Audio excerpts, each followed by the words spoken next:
જય શ્રી કૃષ્ણ.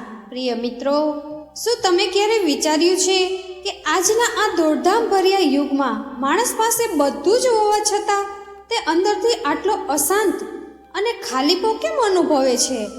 દિવસ રાત ધનની પાછળ દોડતો માણસ ભૌતિક સુખ સુવિધાઓ તો ખરીદી લે છે, પરંતુ પોતાના અંતરનું સાચું સુખ અને શાંતિ ક્યાંય ખોઈ બેસે છે. ભગવાન શ્રી કૃષ્ણ આપણને સમજાવે છે કે મનની શાંતિ કોઈ બજારમાં મળતી વસ્તુ નથી જેને ધન દોલતથી ખરીદી શકાય. મનની સાચી શાંતિ તો આપણા પોતાના અંતરાત્મામાં પ્રગટ થતું એવું અનમોલ ધન છે જેની સામે સંસારની તમામ સંપત્તિ પણ તુચ્છ લાગે છે. જ્યારે માણસ પોતાના ભાગ્ય કરતાં વધારે અથવા યોગ્ય સમય કરતાં પહેલાં બધું જ મેળવી લેવાની આંધળી લાલચ રાખે છે, ત્યારે તેના હૃદયમાં અશાંતિ અને વ્યાકુળતાનો જન્મ થાય છે.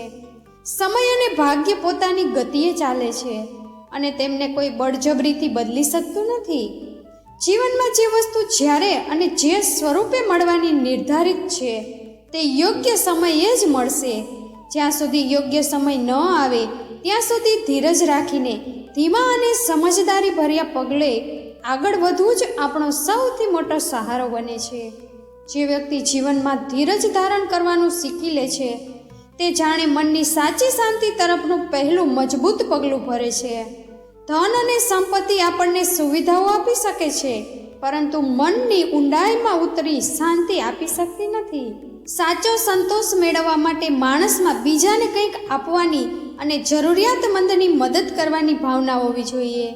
તમારું એક નાનું અને નિસ્વાર્થ સ્મિત પણ કોઈ હતાશ અથવા તૂટેલા હૃદયને નવજીવન આપી શકે છે. જે વ્યક્તિ બીજાના જીવનમાં સુખની સુવાસ ફેલાવે છે તેના પોતાના અંતરમાં પણ આપોઆપ પરમ શાંતિનો વાસ થવા લાગે છે. મનની શાંતિનો સૌથી મોટો શત્રુ જો કોઈ હોય તો તે માણસનો ક્રોધ છે. ક્રોધ એક એવી ભીષણ આગ છે જે બીજાનું નુકસાન કરે કે ન કરે, પરંતુ સૌથી પહેલાં ગુસ્સો કરનાર વ્યક્તિના પોતાના અંતરને બાળીને ભસ્મ કરી નાખે છે. ક્રોધ ક્યારેય એકલો આવતો નથી. તેની સાથે જીદ, હિંસા, અહંકાર અને બદલાની ભાવનાનો આખો પરિવાર આવે છે, જે માણસના વિવેક, સંબંધો અને ચિત્તની પ્રસન્નતાને ધીમે ધીમે ગળી જાય છે. જે માણસ પોતાના મનના દરવાજે સાવચેતીનો પહેરો બેસાડીને ક્રોધ અને તેના વિનાશક પરિવારને અંદર પ્રવેશવા દેતો નથી, તે જ આ દુનિયામાં મુક્ત અને શાંત ચિત્તે જીવી શકે છે. ઘણી વખત વડીલો અથવા માતા પિતા દ્વારા મળેલી શિખામણો આપણને કડવી લાગે છે, પરંતુ તેમની પ્રેમભરી અને સાચી સલાહમાં જ ઘણી વખત જીવનનો સાચો માર્ગ છુપાયેલો હોય છે. આ સંસારમાં રાતોની ઊંઘ માત્ર મોહ કે પ્રેમના કારણે જ નથી ઉઠતી. જીવનની જવાબદારીઓ પણ માણસને રાતે જાગતી રાખે છે. રાત્રે જાગતી દરેક વ્યક્તિ કોઈ વિરહમાં નથી હોતી. ક્યારેક તે પોતાના ઘરની આર્થિક સ્થિતિ સુધારવા માટે મહેનત કરતો એક દીકરો હોય છે, તો ક્યારેક પોતાના બાળકોના ઉજ્જવળ ભવિષ્ય માટે ચિંતિત એક માતા હોય છે. આવા મુશ્કેલ સમયમાં હતાશ થવાને બદલે અને મનની શાંતિ ખોવાને બદલે પરિસ્થિતિ તથા જવાબદારીઓને હસતા મુખે સ્વીકારીને પ્રેમપૂર્વક નિભાવવી એ જ સાચા આંતરિક સંતોષની રાહ છે. આશા એક એવી અદૃશ્ય દોરી છે જે મુશ્કેલ સમયમાં પણ માણસને ફરી જીવનના પાટા પર લાવી શકે છે. ઘણી વખત આપણે પોતે જ નિરાશાના અંધકારમાં ઘેરાઈને આશાનો સાથ છોડી દઈએ છીએ, પરંતુ જ્યાં સુધી આશા જીવંત છે ત્યાં સુધી જીવનમાં ફરી ઊભા થવાની સંભાવના પણ જીવંત છે. લોકો હંમેશા બદલાતા નથી, પરંતુ સમય આવીએ અને તેમનો સ્વાર્થ પૂરો થતાં તેમનો વાસ્તવિક ચહેરો તમારી સામે આવી જાય છે.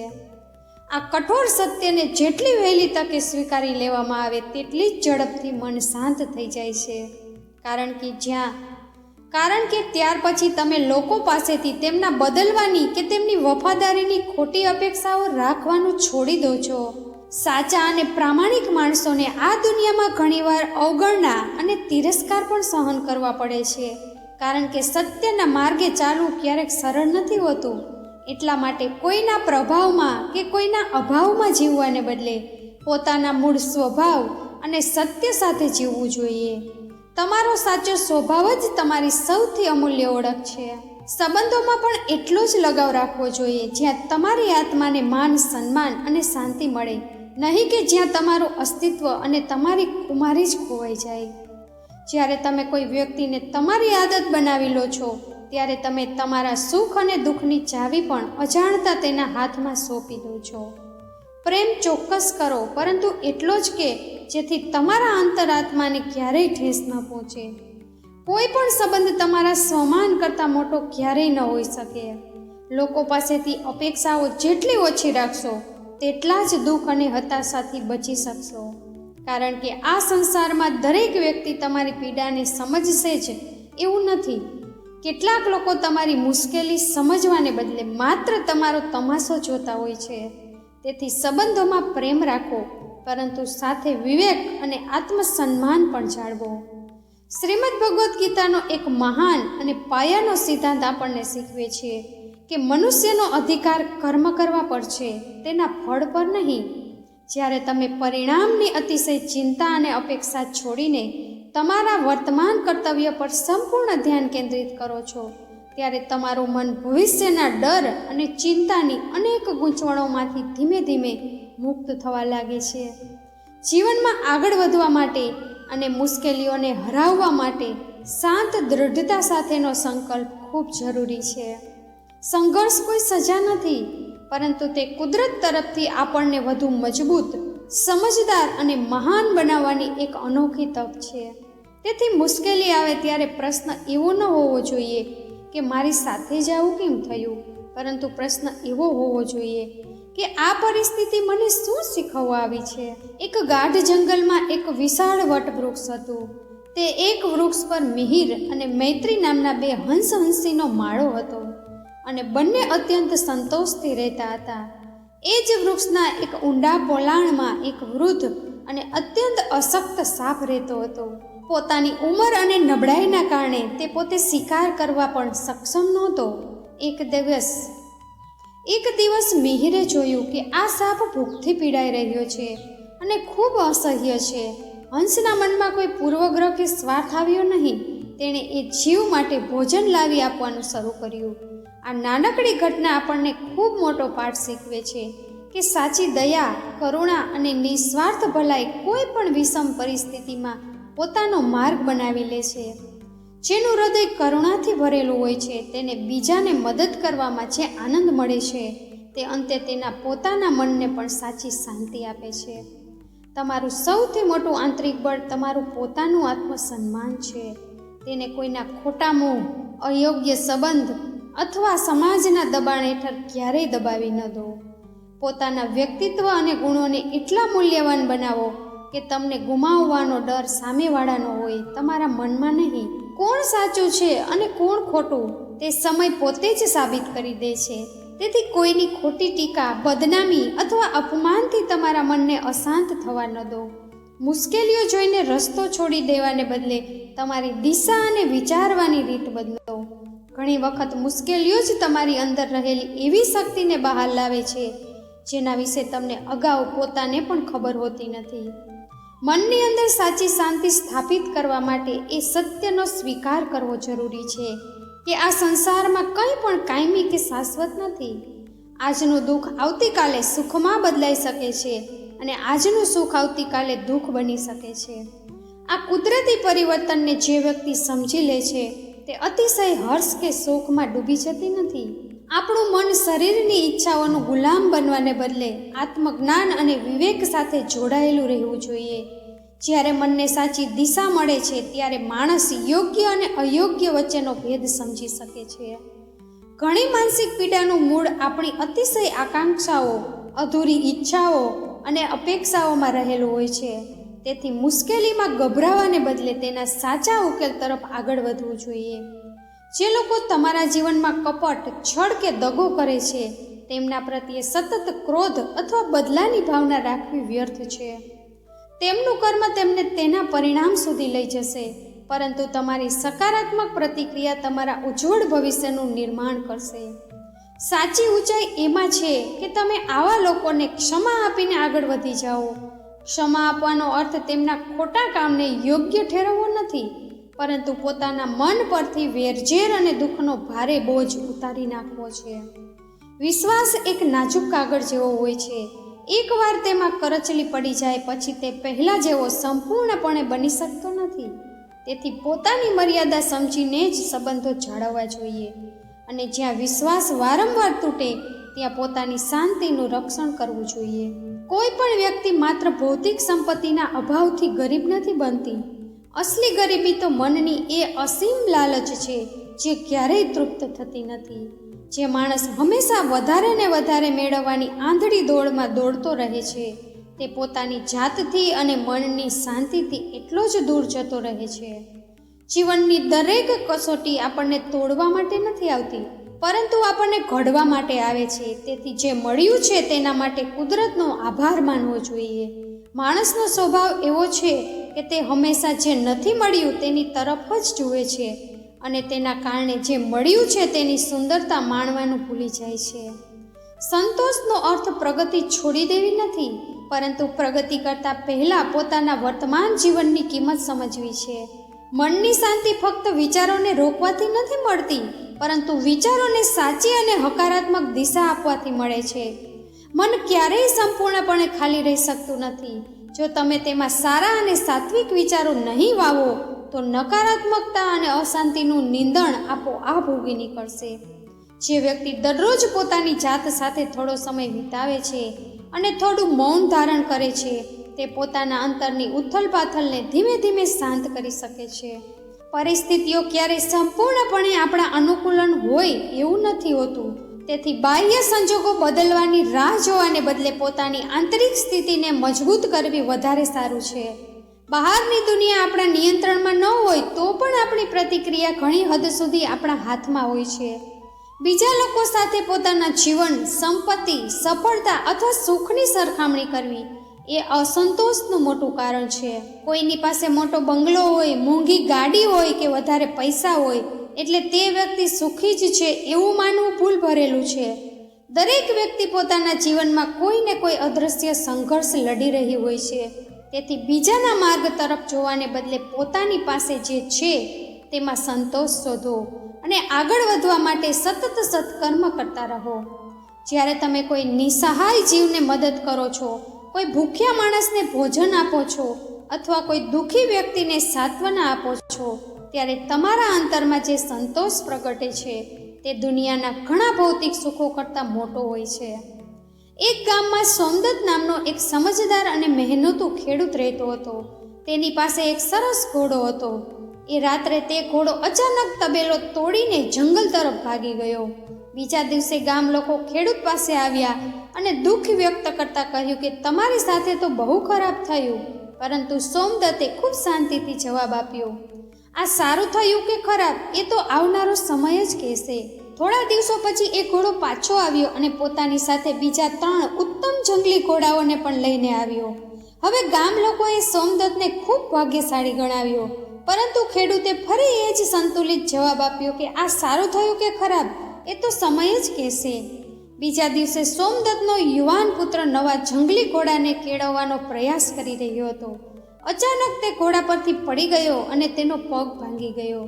ગામ લોકોએ ફરી આવીને સહાનુભૂતિ વ્યક્ત કરી, પરંતુ થોડા સમય પછી રાજ્યના સૈનિકો ગામમાં આવ્યા અને તમામ સ્વસ્થ યુવાનોને પરાણે યુદ્ધમાં લઈ જવા લાગ્યા. સોમદત્તના પુત્રનો પગ ભાંગેલો હોવાથી તેને સૈનિકોએ લઈ ગયા નહીં. હવે ગામ લોકોને સમજાયું કે જે ઘટનાને તેઓ પહેલાં ખરાબ માનતા હતા તે જ આગળ જઈને સારા પરિણામનું કારણ બની. આ પ્રસંગ આપણને શીખવે છે કે જીવનની કોઈ પણ તાત્કાલિક ઘટનાને તરત જ સારી કે ખરાબ માનીને અતિશય હરખાવીને કે દુઃખી થવાની ઉતાવળ કરવી જોઈએ. જે માણસ સંભાવ કેળવી લે છે તેનું ચિત્ત પરિસ્થિતિઓથી સહેલાઈથી ડગમગતું નથી. જેમ એક કુંભાર માટીને બહારથી ટપટપી મારીને અને અંદરથી હાથનો ટેકો આપીને એક સુંદર ઘડો બનાવે છે, તેમ જીવનના અઘાત અને મુશ્કેલીઓ પણ આપણને એક સક્ષમ અને સુંદર વ્યક્તિત્વ આપવા માટે આવે છે. જો માટી કુંભારની ટપલીથી ડરી જાય તો તે ક્યારેય સુંદર ઘડો બની શકતી નથી. તેવી જ રીતે જીવનની દરેક મુશ્કેલીથી ડરીને આપણે તૂટી જઈએ તો આપણું વ્યક્તિત્વ ક્યારેય મજબૂત નહીં બની શકે. સાથે સાથે નકારાત્મક વાતો કરતા લોકો અને નકારાત્મક સંગથી યોગ્ય અંતર રાખવું પણ જરૂરી છે. જેમ એક સડેલું પાંદડું ધીમે ધીમે આખા વૃક્ષને નુકસાન પહોંચાડી શકે છે, તેમ સતત નકારાત્મક સંગત તમારા મનને પણ દૂષિત કરી શકે છે. તેથી તમારી આસપાસ એવા લોકો રાખો જે તમને સત્ય, સદાચાર, હિંમત અને સારા વિચારો તરફ લઈ જાય. આ શરીર નાશવંત છે, પરંતુ આત્મા અજર અને અમર છે. આ શાશ્વત જ્ઞાન માણસને મૃત્યુ અને ખોવાના ભયમાંથી મુક્ત થવામાં મદદ કરે છે. મૃત્યુના ડરમાંથી જ ઘણી વખત લોભ, મોહ અને અતિશય સંગ્રહખોરીનો જન્મ થાય છે. જ્યારે માણસ એ સમજવા લાગે છે કે શરીર બદલાય છે, પરંતુ આત્માનું અસ્તિત્વ શાશ્વત છે, ત્યારે તેના મનમાંથી અસલામતી અને ભય ધીમે ધીમે ઓછા થવા લાગે છે. જેમ માણસ જૂના વસ્ત્રો ઉતારીને નવા વસ્ત્રો ધારણ કરે છે, તેમ આત્મા પણ એક શરીર છોડીને બીજા શરીર સાથે જોડાય છે. એવી ગીતા દ્રષ્ટિ આપણને મોહ અને ભયથી ઉપર ઉઠવાનું જ્ઞાન આપે છે. મોહ માયાના બંધનથી મુક્ત થઈને પોતાના કર્તવ્યનું નિષ્ઠાપૂર્વક પાલન કરવું એ જ સાચા વૈરાગ્ય અને વિવેકની નિશાની છે. એક માળીએ પોતાના બગીચામાં એક સુંદર અને ઉત્તમ છોડ રોપ્યો. તે રોજ તેને પાણી આપતો અને ખાતર આપતો હતો, પરંતુ તેનામાં ધીરજનો અભાવ હતો. તેથી તે દરરોજ છોડના મૂળને ખોદીને જોવા લાગ્યો કે છોડ કેટલો મોટો થયો છે. વારંવાર મૂળ ખોદવાના કારણે છોડના મૂળ ઢીલા થઈ ગયા અને થોડા દિવસોમાં એ સુંદર છોડ સુકાઈ ગયો. આ દ્રષ્ટાંત આપણને ખૂબ જ સ્પષ્ટ રીતે શીખવે છે કે જીવનમાં પરિણામો પોતાની કુદરતી ગતિએ જ આવે છે. વારંવાર પરિણામની ચિંતા કરવાથી અને દરેક ક્ષણે તપાસ કરતા રહેવાથી ઘણી વખત આપણે પોતાના જ કાર્યને નુકસાન પહોંચાડીએ છીએ. તેથી યોગ્ય પ્રયાસ કરતા રહો, ધીરજ રાખો અને પરિણામ માટે કુદરત તથા ઈશ્વરની વ્યવસ્થા પર વિશ્વાસ રાખો. નદી પોતાના માર્ગમાં આવતા વિશાળ પથ્થરો સાથે આખો સમય લડવામાં બગાડતી નથી. તે પથ્થરની આસપાસથી શાંતિથી વળાંક લે છે અને અંતે સાગર સુધી પહોંચી જાય છે. મનુષ્યનું મન પણ જો નદી જેવું લચીલું અને અનુકૂળ બનવાનું શીખી જાય તો તે જીવનના અનેક અવરોધોને પાર કરીને પોતાના ધ્યેય સુધી પહોંચી શકે છે. દરેક સમસ્યા સામે માથું અથડાવવું જરૂરી નથી. કેટલીક સમસ્યાઓનો ઉકેલ દિશા બદલવામાં હોય છે. ઇન્દ્રિયો પર સંયમ રાખવો અને સારી સંગતમાં રહેવું એ મનને શુદ્ધ રાખવાની સાચી ચાવી છે. જે વ્યક્તિ પોતાની ઇન્દ્રિયો અને વાસનાઓનો સ્વામી બને છે, તે પરિસ્થિતિઓનો દાસ બનવાને બદલે પોતાના જીવનનો સ્વામી બની શકે છે. જેમ એક પક્ષી આખો દિવસ આકાશમાં ઊંચી ઉડાન ભરીને સાંજે પોતાના સુરક્ષિત માળામાં પાછું ફરે છે, તેમ માણસે પણ આખા દિવસની દોડધામ પછી પોતાના અંતરાત્માના શાંત ખૂણામાં પાછા ફરવું જોઈએ. આ શાંતિનું સ્થાન બીજે ક્યાંય શોધવાની જરૂર નથી. તમારી પ્રાર્થના, ધ્યાન, મૌન અને આત્મચિંતન જ તમારા અંતરની શાંતિનું ઘર બની શકે છે. અંધકારથી ભરેલા વિશાળ ઓરડામાં એક નાનો દીવો પણ અંજવાળું પાથરી દે છે. તેવી જ રીતે મનનો એક નાનો સકારાત્મક વિચાર જીવનના મોટા નિરાશાના અંધકારને દૂર કરવાની શક્તિ ધરાવે છે. તેથી જ્યારે મનમાં નકારાત્મક વિચારો વધે ત્યારે એક સારા વિચારને પકડીને તેને જીવનમાં ઉતારવાનો પ્રયાસ કરો. જ્ઞાન, કર્મ અને ભક્તિ આ ત્રણેય માર્ગો અંતે મનુષ્યને મનની પરમ શાંતિ અને મુક્તિ તરફ લઈ જઈ શકે છે. સમયનું મૂલ્ય સમજીને આજનું કામ આવતીકાલ પર ન ઠેલવવું જોઈએ, પરંતુ સાથે સાથે કામ અને વિશ્રામ વચ્ચેનું સંતુલન જાળવવું પણ એટલું જ જરૂરી છે. સતત દોડતા રહેવું પણ જીવન નથી અને સતત આરામ કરતા રહેવું પણ જીવન નથી. પોતાના કર્તવ્ય પ્રત્યે વફાદાર રહેવું, માતા પિતાની સાચી સેવા કરવી અને દરેક જીવ પ્રત્યે કરુણા રાખવી એ જ સાચી ઈશ્વર ભક્તિનું એક સુંદર સ્વરૂપ છે. જ્યારે માણસ પોતાના કર્મમાં ઈમાનદારી, હૃદયમાં ભક્તિ અને વર્તનમાં કરુણા રાખે છે, ત્યારે તેના અંતરમાં પવિત્રતા અને શાંતિ સ્થિર થવા લાગે છે. જીવનમાં જે પણ સુખ કે દુઃખ આવે તેને એક અતિથિની જેમ સ્વીકારતા શીખવું જોઈએ. જેમ કોઈ મહેમાન આપણા ઘરમાં કાયમ માટે રહેતો નથી, તેમ સુખ અને દુઃખ પણ કાયમ નથી હોતા. બંને આવે છે, થોડો સમય રહે છે અને પછી આગળ વધી જાય છે. મનની શાંતિ કોઈ એક જ દિવસે પ્રાપ્ત થતી સિદ્ધિ નથી. તે રોજે રોજ કરવામાં આવતી એક સાધના છે. દરરોજ થોડું મૌન, થોડી ક્ષમા, થોડો સંયમ, થોડો સંતોષ અને થોડું આત્મનિરીક્ષણ કેળવવાથી એક એવું સ્થિર મન તૈયાર થાય છે જે કોઈ પણ મુશ્કેલ પરિસ્થિતિમાં અડગ રહી શકે છે. શાંતિ બહારથી મળતી નથી, તેને અંદરથી ઉગાડવી પડે છે. માણસ પોતાના જીવનની સૌથી મોટી ભૂલ ત્યારે કરે છે જ્યારે તે પોતાના સુખ અને શાંતિની ચાવી બીજા લોકોના હાથમાં સોંપી દે છે. જ્યારે તમે એવું વિચારો છો કે સામેવાળો મારી સાથે સારો વ્યવહાર કરશે ત્યારે જ હું ખુશ રહીશ, ત્યારે તમારી ખુશીનો નિયંત્રણ તમે બીજાના હાથમાં આપી દીધું. દરરોજ રાત્રે સૂતા પહેલાં થોડો સમય માટે આત્મનિરીક્ષણ કરો. પોતાને પૂછો કે આજે મેં શું સારું કર્યું, ક્યાં મારાથી ભૂલ થઈ, મેં કોઈનું મન દુભાવ્યું તો નથી ને, શું હું આજે ગઈકાલ કરતાં થોડો સારો માણસ બન્યો છું? આ પ્રકારનું આત્મમંથન માણસને દિવસે દિવસે વધુ સમજદાર, સંયમી અને શાંત બનાવે છે. એક વૃદ્ધ શિલ્પકાર લાકડાના એક ટુકડામાંથી ખૂબ જ ધીરજપૂર્વક અને ઝીણવટથી એક સુંદર મૂર્તિ કોતરી રહ્યા હતા. તેમનો શિષ્ય તેમને જોઈને આશ્ચર્યમાં પડ્યો અને તેણે પૂછ્યું, ગુરુજી, તમે આટલી ધીમી ગતિએ કેમ કામ કરો છો? વૃદ્ધ શિલ્પકારે હસીને કહ્યું, ઉતાવળ કરવાથી લાકડું તૂટી જશે અને તૂટેલા લાકડામાંથી ક્યારેય જીવંત કળા સર્જાતી નથી. આ વાત જીવન પર પણ એટલી જ લાગુ પડે છે. ઉતાવળ ઘણી વખત નુકસાન કરાવે છે. જે વ્યક્તિ ધીરજ, સમજણ અને યોગ્ય સમયની રાહ જોઈને કાર્ય કરે છે તેનું પરિણામ વધુ સુંદર બને છે અને તેનું ચિત્ત પણ શાંત રહે છે. દરેક વસ્તુ તરત મેળવવાની આદત માણસને અશાંત બનાવે છે. મૌન કોઈ નબળાઈ નથી, પરંતુ એક પ્રચંડ આંતરિક શક્તિ છે.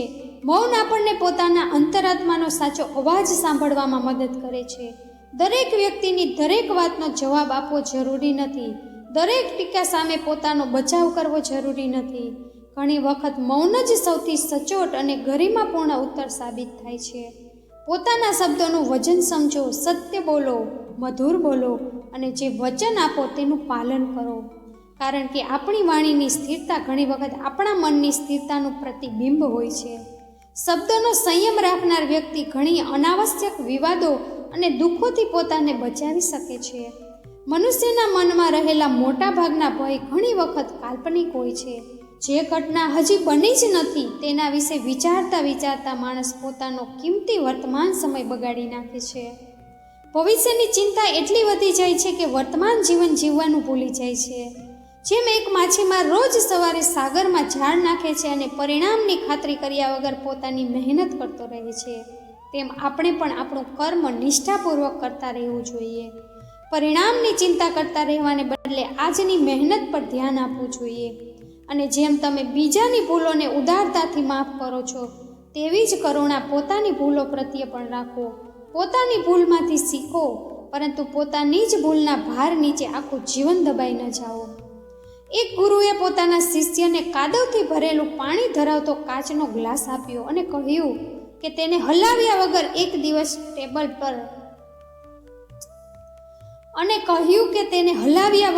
સ્થિર ટેબલ પર મૂકી દે. શિષ્યએ તેમ જ કર્યું. થોડા સમય પછી કાદવ ધીમે ધીમે નીચે બેસી ગયો અને ઉપરનું પાણી એકદમ નિર્મળ દેખાવા લાગ્યું. ગુરુએ સમજાવ્યું કે આપણું મન પણ આ ગ્લાસના પાણી જેવું છે. ચિંતા, ભય અને વિચારો તેને સતત ડહોળતા રહે છે. આપણે દરેક વિચારને પકડીને તેની પાછળ દોડીએ છીએ. તેથી મન વધુ અશાંત બને છે. જ્યારે તમે મનને થોડો સમય સ્થિર રહેવા આપો છો, ત્યારે અશાંતિ ધીમે ધીમે નીચે બેસી જાય છે અને સાચી સમજણ ઉપર આવીને દેખાવા લાગે છે. તેથી દરેક સમસ્યાનો જવાબ તરત શોધવાની ઉતાવળ ન કરો. ક્યારેક થોડું મૌન અને થોડો સમય જ સૌથી મોટો ઉકેલ આપે છે. જીવનમાં જ્યારે બધું સારું ચાલતું હોય ત્યારે પણ નમ્ર રહેવું અને જ્યારે અણધાર્યું સંકટ આવે ત્યારે અડગ ધીરજ રાખવી, એ જ સાચી આધ્યાત્મિક પરિપક્વતા છે. એક રાજાની વીંટી પર લખાયેલું સુંદર સૂત્ર હતું, આ સમય પણ વહી જશે. આ થોડા શબ્દોમાં જીવનનું ઘણું મોટું સત્ય છુપાયેલું છે. સુખ કાયમી નથી અને દુઃખ પણ કાયમી નથી. આજે જે પરિસ્થિતિ છે તે આવતીકાલે બદલાઈ શકે છે. તેથી સુખમાં અહંકાર ન કરો અને દુઃખમાં નિરાશ ન થાઓ. આપણી સાચી લડાઈ બહારના જગત સાથે નથી, પરંતુ આપણા પોતાના નકારાત્મક વિચારો, ભય અને અશાંતિ સાથે છે. જે વ્યક્તિ પોતાના મનને જીતી લે છે તે અનેક બાહ્ય પરિસ્થિતિઓ સામે પણ મજબૂત બની જાય છે. એક માણસ રોજ ભગવાન સમક્ષ પોતાના દુઃખોની ફરિયાદ કરતો હતો. એક રાત્રે તેને સ્વપ્ન આવ્યું. સ્વપ્નમાં ભગવાને તેને તમામ માણસોના દુઃખોની પોટલીઓ બતાવી અને કહ્યું કે આમાંથી તને જે પોટલી ગમે તે તું લઈ શકે છે. માણસે એક પછી એક બધી પોટલીઓ જોઈ. કોઈમાં પૈસાની સમસ્યા હતી, કોઈમાં સંબંધોનું દુઃખ હતું, કોઈમાં બીમારીનું દુઃખ હતું, તો કોઈમાં એકલતાનો ભાર હતો. અંતે તેણે પોતાની જ જૂની પોટલી પાછી પસંદ કરી, કારણ કે તેને સમજાયું કે બીજાના દુઃખો પણ ઓછા નથી. આ પ્રસંગ આપણને શીખવે છે કે સંસારમાં દરેક વ્યક્તિ પોતાના ભાગનો કોઈ ને કોઈ બોજ ઉચકી રહી છે. તેથી બીજાની પરિસ્થિતિને સમજવાનો પ્રયાસ કરો, સહાનુભૂતિ રાખો અને સતત ફરિયાદ કરવાને બદલે જે છે તેમાં માર્ગ શોધો. જીવન એક અવિરત શીખવાની સુંદર યાત્રા છે. જે માણસ સતત નવું શીખવા તૈયાર રહે છે તેનું મન ક્યારેય સાચા અર્થમાં વૃદ્ધ થતું નથી. પોતાની જાતને તમે જેવા છો તેવા જ સ્વીકારો, જેથી બીજા લોકો સાથેની વ્યર્થ સરખામણીની દોડ ધીમે ધીમે પૂરી થઈ શકે. તમારી વાણીમાં મીઠાશ રાખો, ભૂતકાળના પસ્તાવાને છોડો અને ભવિષ્યની અતિશય ચિંતા છોડીને આ વર્તમાન ક્ષણમાં જીવતા શીખો. જ્યારે તમે આ જીવનને સજા નહીં પરંતુ કુદરત અને ઈશ્વરે આપેલો એક સુંદર પાઠ માનવા લાગશો, ત્યારે મુશ્કેલીઓ પણ તમારા માટે શિક્ષક બની જશે. અને જ્યારે તમે ધીરજ, સંતોષ, ક્ષમા, કરુણા, આત્મસન્માન, સંયમ અને ભક્તિને જીવનનો ભાગ બનાવશો, ત્યારે મનની પરમ શાંતિ ધીમે ધીમે તમારા જીવનનો અવિભાજ્ય ભાગ બની જશે. આખરે યાદ રાખજો કે શાંતિ કોઈ દૂરની જગ્યાએ નથી, કોઈ મોટી સંપત્તિમાં નથી અને કોઈ બીજા માણસના વ્યવહારમાં પણ સંપૂર્ણપણે નથી. શાંતિ તમારા પોતાના અંતરમાં છે. જ્યારે તમે સમયને સ્વીકારો છો, ભાગ્ય પર વિશ્વાસ રાખો છો, કર્મ પર ધ્યાન આપો છો, પરિણામની અતિશય ચિંતા છોડો છો, ક્રોધને નિયંત્રિત કરો છો, અપેક્ષાઓ ઓછી કરો છો, આત્મસન્માન જાળવો છો, બીજાને ક્ષમા કરો છો, જરૂરિયાતમંદની મદદ કરો છો અને દરરોજ થોડો સમય પોતાના અંતરાત્મા સાથે વિતાવો છો, ત્યારે જીવનની દોડ વચ્ચે પણ મન શાંત રહી શકે છે. શ્રી કૃષ્ણનો સંદેશ આપણને બહારની દુનિયા જીતવા પહેલાં પોતાના મનને જીતવાનું શીખવે છે. તેથી આજે એક નાનો સંકલ્પ લો. હું પરિસ્થિતિથી નહીં પરંતુ મારા વિચારોથી જીવનને દિશા આપીશ. હું જે મારા હાથમાં છે તે ઈમાનદારીથી કરીશ અને જે મારા હાથમાં નથી તેને શાંતિથી સ્વીકારીશ. હું બીજાની ખુશી જોઈને દુઃખી નહીં થાઉં, પરંતુ મારી પાસે જે છે તેના માટે આભાર માનીશ. હું મારા મનને ક્રોધ, અહંકાર, લાલચ અને ભયનું ઘર નહીં બનવા દઉં. અને જ્યારે જીવનમાં કોઈ મુશ્કેલી આવશે ત્યારે હું યાદ રાખીશ, આ સમય પણ વહી જશે. કારણ કે જીવનની સૌથી મોટી જીત એ નથી કે દુનિયાએ તમને કેટલું આપ્યું, પરંતુ એ છે કે દુનિયાની પરિસ્થિતિઓ વચ્ચે તમે તમારા મનની શાંતિ કેટલી સાચવી શક્યા. તો મિત્રો, આજના વિડીયોમાં બસ આટલું જ. હું આશા કરું છું કે આ વિડીયોમાંથી તમને ઘણું બધું શીખવા મળ્યું હશે. તો વિડીયોને લાઈક કરી કમેન્ટમાં જય શ્રી કૃષ્ણ જરૂર લખી દેજો અને તમારા મિત્રોને પણ શેર કરજો, જેથી તેને અમૂલ્ય જ્ઞાનનો લાભ મળી શકે. અમારી ચેનલ પર પહેલી વાર આવ્યા હોય તો ચેનલને સબસ્ક્રાઈબ કરવાનું ભૂલતા નહીં. ફરીથી મળીશું એક નવા વિડીયોમાં. ત્યાં સુધી હંમેશા ખુશ રહો, સ્વસ્થ રહો, હસતા રહો. બધાને જય શ્રી કૃષ્ણ. રાધે રાધે.